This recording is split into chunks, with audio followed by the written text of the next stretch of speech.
नमस्कार दोस्तों, मैं हूं शिवम दिवाकर और आप देख रहे हैं शिवम दिवाकर यूट्यूब चैनल।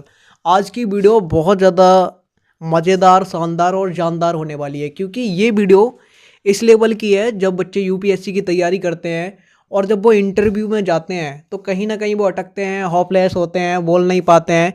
तो हम ये जो होपलेसपन है बच्चों का, वो अटकते हैं, रुक जाते हैं, डर लगता है उनको, वो डर ख़त्म करने के लिए ही हम ऐसी वीडियो बना रहे हैं। अगर आप चाहते हैं कि आपका भी डर ख़त्म हो तो हमसे बात कर सकते हैं इंस्टाग्राम पे, और आप बता सकते हैं, हम आपका भी डर जो है वो भी ख़त्म करने की कोशिश करेंगे। हमारे साथ अंकित भाई हैं जिनको आपने हमारी वीडियो में देखा ही है। सबसे पहले हम उनसे ऐसे क्वेश्चन पूछेंगे जो आप लोग जिनका जवाब बहुत कम देते हैं या फिर देने से डरते हैं। ऐसे ख़तरनाक क्वेश्चन होंगे ताकि आप जब इंटरव्यू के लिए वहाँ जाएँ तो आपका एक बार में ही सिलेक्शन हो जाए। तो अंकित भाई, सबसे पहले आपका स्वागत है एक बार फिर से। धन्यवाद भाई। मैं ये जानना चाहूँगा सबसे पहले, आपने जो अपनी पढ़ाई कहाँ से कंप्लीट की? अभी ग्रेजुएशन मेरी साथ साथ चल रही है और ग्रेजुएशन मैंने सेल्फ की है वहीं से, तो उसी के साथ ग्रेजुएशन चल रही है, बीए। आपके परिवार में जो माता पिता के अलावा और कौन कौन है? माता पिता के आगे भाई है और बहन है। आपका भाई बड़ा है या छोटा? हाँ, बड़ा है। उसका सिलेक्शन भी हो गया था एक बार एसएससी में, उसके बाद वो छोड़ दिया उसने। कहाँ से आपको ये प्रेरणा मिली कि मुझे एक कलेक्टर बनना है? मुझे प्रेरणा हमारे सर से मिली थी, क्योंकि हम जब क्लास 11th में पढ़ा करते थे, ट्यूशन पढ़ा करते थे, तो वो टॉपिक किसी ने बीच में बता दिया, तो सर बता रहे थे ऐसे ऐसे होता है, तो उसी दिन से दिमाग पर छा गया कि भाई कलेक्टर ही बनना है फिर तो। सर तो और भी बहुत सारी चीज़ें पढ़ाते हैं, बट आपको ये ही क्यों लगा कि मुझे कलेक्टर ही बनना है? इसमें कुछ ज़्यादा अट्रैक्टिव लगा और पहले से सुना भी था, तो इसलिए अट्रैक्ट हो गई इसकी तरफ। जब आप कलेक्टर बन जाएंगे तो कलेक्टर की क्या क्या जिम्मेदारियां होती हैं जो आप अभी समझते हैं? कलेक्टर की पूरी एक जिम्मेदारी होती है कि पूरे एक ज़िले को संभालता है। उसकी पूरी जिम्मेदारी होती है कोई भी अन्याय ना हो उस ज़िले में, पूरा सही तरीके से चले। तो वो मैं कंफर्म करूँगा कि अच्छी तरह से चले, कोशिश करूँगा मैं अपनी। बाकी का हम ये जानना चाहेंगे, आपके माता पिता ने जब यहाँ आपको भेजा तो उन्होंने क्या आपको बोल के भेजा? ये बोल के भेजा कि बेटा देख लो, बनना ही बनना है, जब जा रहे हो तो कदम बढ़ा दिया है तो फिर पार करके ही आना। तो फिर उसके बाद आपने क्या सोचा?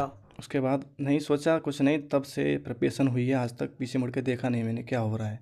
अब आगे ही देख रहे हैं आगे क्या होगा। बाकी का जब एक कलेक्टर बन जाओगे आप, सबसे पहले आपका क्या काम रहेगा? घर जाना रहेगा, उसके बाद क्या रहेगा?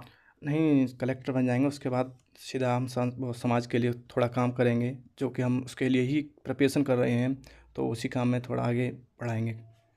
बाकी के एक जो कलेक्टर होता है तो फिर उसके बाद उसके पास कई सारे काम आ जाते हैं। कई बार ऐसा होता है कि वो अपने घर वालों से भी नहीं मिल पाता है, और कई बार ऐसा भी होता है कि कई सारे ज़रूरतमंद लोग उनके ऑफिस तक आते हैं और उनको मदद नहीं मिल पाती है। कई सारे कलेक्टर उनसे नहीं मिलते हैं और बहुत सारे मिलते भी हैं, उनकी मदद भी करते हैं। तो आपका बिहेवियर कैसा रहेगा जब गरीब से गरीब लोग आएंगे आपके ऑफिस में? तो क्या आप उनकी मदद कर पाएंगे, टाइम दे पाएंगे उनको? हाँ बिल्कुल भाई, क्योंकि मैं गरीबी जानता हूँ, मैं भी गरीब हूँ, तो उस हिसाब से गरीबों की हेल्प भी करूँगा मैं। ऐसी कुछ नहीं है कि गरीबों को छोड़ दें, हम गरीबों की भी हेल्प करेंगे।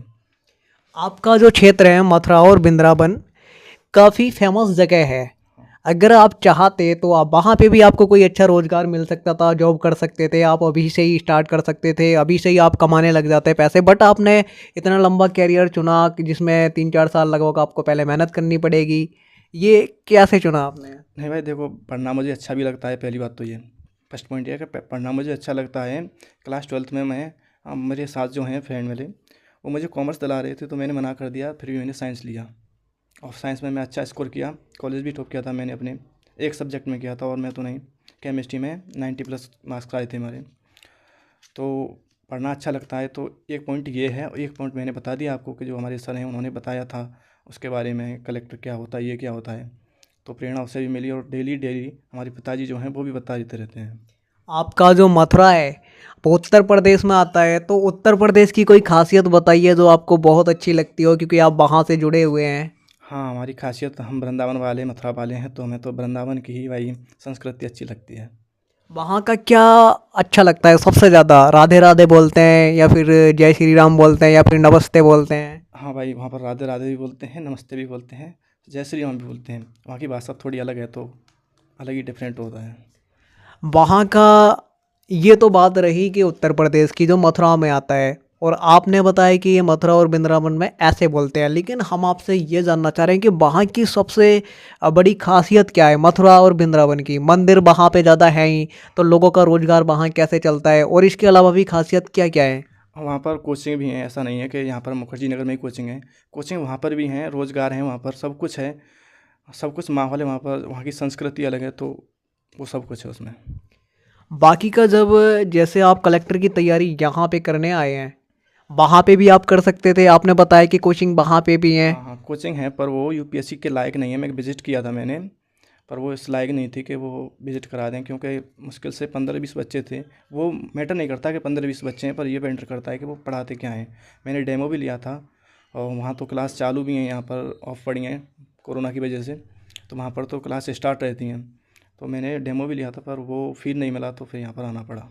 जब आपने घर पे बोला होगा कि मुझे तैयारी के लिए दिल्ली जाना है, मुखर्जी नगर जाना है, मैं वहाँ तैयारी करूँगा, तो क्या घर वाले एकदम तैयार हो गए। नहीं, एकदम तो तैयार नहीं हुए, उन्हें टाइम लगा, ये 2 महीने लगे सोचने में। कह रहे थे कि रास्ता लंबा है, ये है वो है, तो सोचना पड़ा, उन्हें मजबूर किया मैंने कि ऐसा ऐसा ऐसा कुछ नहीं होगा, और मजबूर किया तो मैं कंप्लीट भी करूँगा। दोस्तों हम आपको बता दें, कहीं ना कहीं जब हमारी कोई फैमिली ऐसी होती है जिनका बैकग्राउंड अच्छा होता है और किसी का नहीं होता, तो जिन फैमिलियों का बैकग्राउंड अच्छा नहीं होता उन्हें कोई काम करने से पहले हज़ार बार सोचना पड़ता है। तो जब आप इतने लंबे सफ़र में आए, तो आपने ये नहीं सोचा कि मैं इतनी दूर जा रहा हूँ, वहाँ तैयारी करूँगा, दिक्कतें होंगी, परेशानी हो गई। हाँ भाई देखो, कलेक्टर बनना है तो दिक्कतों का सामना तो करना पड़ेगा, क्योंकि तब तक आप दिक्कत का सामना नहीं करेंगे, तब तक आपको पता ही कैसे चलेगा क्या होती है दिक्कत। बाकी का हम आपसे ये भी जानना चाहेंगे, आप हमें कलेक्टर के कोई 2 कार्य और बता दीजिए। हाँ, पूरे पहली बात तो ये है कि पूरे ज़िले को संभालता है अकेला आदमी, और जो भी कार्य होता है उसकी अनुगाई में ही होता है। जहाँ पर भी जो भी महत्वपूर्ण कार्य होते हैं, जैसे भी कोई भी समारोह हो, तो सबसे पहले कलेक्टर को ही बुलाया जाता है। कोई भी काम हो तो सबसे पहले कलेक्टर को ही दिखाया जाता है कि देखिए सही हो रहा है कि नहीं हो रहा, तो पूरा का पूरा उसी के हाथ में होता है। तो दोस्तों ये आपने देखा, ये जो क्वेश्चन हमने पूछे हैं, और इन क्वेश्चनों का पूछने का मकसद एक ये है, जो बच्चे होपलेस होते हैं, डरते हैं, घबराते हैं, उनकी जो घबराहट, होपलेसपन होना, ये दूर करना ही इस वीडियो का मकसद है। बाकी का हम आपसे ये भी जानना चाहेंगे, क्या जो इतनी सारी आपने बुक्स यहाँ पे इकट्ठी कर रखे हैं, आप इन्हें पढ़ते भी हैं। आजकल कहते हैं कि इंडिया जो है डिजिटल इंडिया बनना है, तो क्या मोबाइल पे नहीं पढ़ सकते, लैपटॉप पे नहीं पढ़ सकते, जबकि हमारा भारत डिजिटल इंडिया बनना है। हाँ भाई, भारत डिजिटल इंडिया बन रहा है, क्योंकि जब से मोदी जी की सरकार आई है तब से बहुत कुछ बदल गया देश में। चाहे वो सुरक्षा की बात हो, चाहे पढ़ाई की बात हो, हर माहौल में देश बढ़ा है आगे। तो वो अपनी अपनी मर्ज़ी होती है, जिसको कंफर्टेबल जिसमें लगे, वो ऑनलाइन पढ़ना चाहे तो ऑनलाइन भी पढ़ सकता है, जिसको ऑफलाइन पढ़ना है वो ऑफलाइन भी पढ़ सकता है। ऑनलाइन भी पढ़ता हूँ, मेरी टेस्ट सीरीज़ चल रही है, तो वो भी चल रही है साथ साथ। आपको क्या लगता है, क्या ये कलेक्टर ऐसे पढ़ सकता है, ऑनलाइन बेटर है या ऑफलाइन। हाँ भाई, ऑनलाइन भी बेटर है, ऑफलाइन भी बेटर है, दोनों बेटर है अपने लिए, तो अपने अपने के लिए। तो दोस्तों ये कुछ क्वेश्चन थे जो हमने पूछे। और सुबह कितने बजे उठ जाते हैं, कितने बजे सोते हैं रात को। बिल्कुल बिल्कुल, सुबह हम 5-6 बजे खड़े हो जाते हैं। 6 बजे, करेक्टली 6 बजे।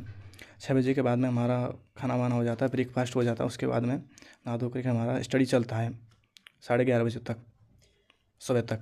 कौन कौन सी जो बुक्स हैं आपको सबसे ज़्यादा अच्छी लगती हैं जो आप पढ़ते हैं। हाँ, सबसे अच्छी तो भाई एनसीईआरटी लगती हैं अभी तो। एनसीईआरटी कंप्लीट कर रहे हैं, तो एनसीईआरटी ऑफिशियल बात है कि जिसको ज़्यादा टाइम दोगे वही अच्छा लगेगा। तो एनसीईआरटी कंप्लीट करनी है तो वही अच्छी लगती है। उसके बाद मैं रेफ़र करना चाहूँगा एम लक्ष्मीकांत। आपका सबसे ज़्यादा ध्यान पढ़ाई पे रहता है या फिर कभी कभार खाने पे जाता है।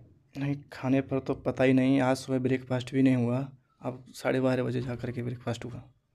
तो दोस्तों ऐसी ही मेहनत की ज़रूरत है, एक कलेक्टर बनने के लिए एक ऐसी मेहनत की ज़रूरत है जिसे ना तो खाने का ध्यान हो, ना सोने का ध्यान हो, ना लेटने का ध्यान हो। बस उसे ध्यान हो तो सिर्फ अपनी स्टडी पे हो कि मुझे ये पढ़ना है, इसके बारे में नॉलेज लेनी है, बस नॉलेज नॉलेज नॉलेज ही इकट्ठी करनी है। जब आपसे पूछा जाए पेपर में तो आप लिख सकें, जब आपसे इंटरव्यू में पूछा जाए तो आप बता सकें। तो दोस्तों ये एक थोड़ा अलग टाइप का वीडियो था, आशा करता हूँ, उम्मीद करता हूँ कि आपको पसंद आया होगा। अगर आपने चैनल को सब्सक्राइब नहीं किया है तो सब्सक्राइब कीजिए। अगर आप कुछ पूछना चाहते हैं तो इंस्टाग्राम पे आप मुझसे बात भी कर सकते हैं, डिस्क्रिप्शन में आपको लिंक मिल जाएगा, आप वहाँ से क्लिक करेंगे तो डायरेक्ट इंस्टाग्राम पे पहुँच जाएंगे, वहाँ मैं आपसे बात भी करता हूँ। और आज की वीडियो में इतना ही। जय हिंद, वंदे मातरम।